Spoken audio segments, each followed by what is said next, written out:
Welcome to the I.Q.R.A. study method. I.Q.R.A. means read, and in this case it stands for Inductive Quranic Reading Analysis. Inductive reasoning is the foundation for this method because it requires that conclusions be made with personal observation. So think of inductive study as an investigative approach. Studying the Qur'an inductively means using information within the text to reach a conclusion about what the text is saying.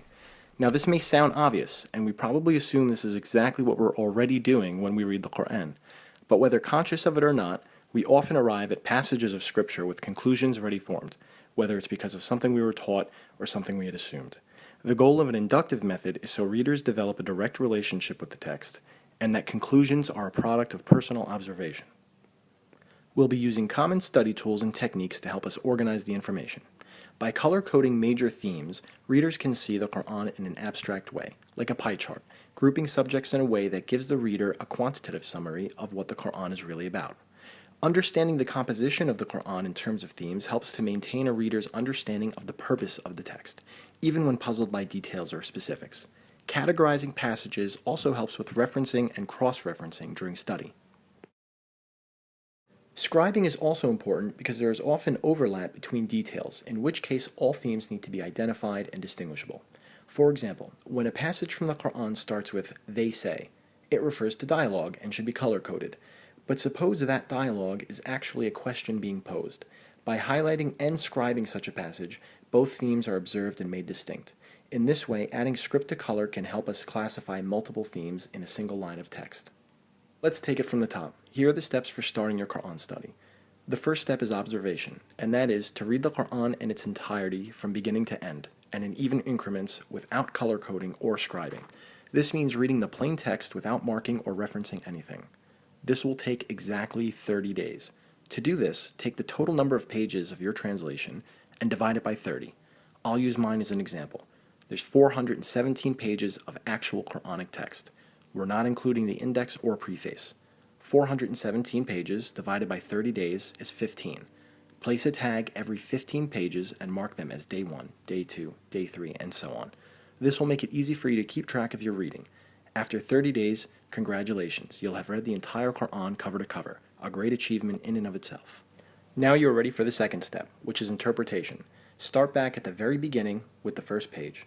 Read the entire page in plain text, then take out your reference key and start reading it a second time. But on the second run, you will start marking, scribing, and tagging.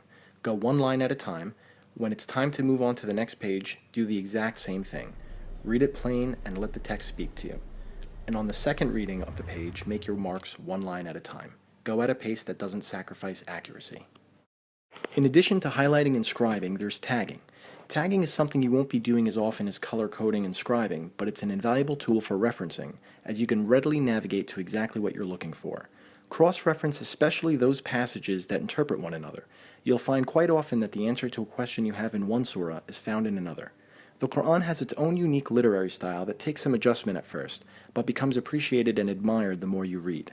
Use the special themes tag for items that appear rarely or solely, such as Ramadan or Jummah, both of which are only mentioned once in the entirety of the Qur'an. The law tag is useful for all legal topics, whether it be family law, dietary law, and so on. To the surprise of most readers, this will end up being used sparingly, as there aren't as many legal references as one might assume. The dua tag is a real help with personal devotion, as it will make all the supplications in the Qur'an readily accessible. Next is the controversial tag, because it's important readers identify passages that are disputed. This is a subjective task, but one that is worthwhile because it's important to be able to address passages that are the center of discussion and difference. Using the cross-reference and controversial tags in combination can help shed light on those verses as well as ones that may be related. And finally, the feel-good tag is a great way to have quick access to those verses that help motivate or comfort the reader, both in and outside of study.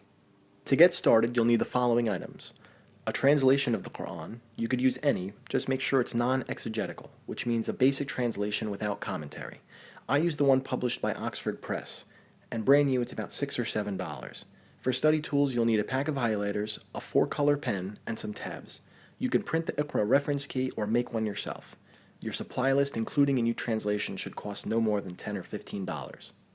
Approach the text as if you were living during the time of its revelation. That means reading it outside the lens of your own context, and instead as a primary addressee. So before determining what the text means for us today, It's important to discern the intended meaning of the author. If we derive a conclusion that would have gone way over the heads of the original audience, most likely we are off target.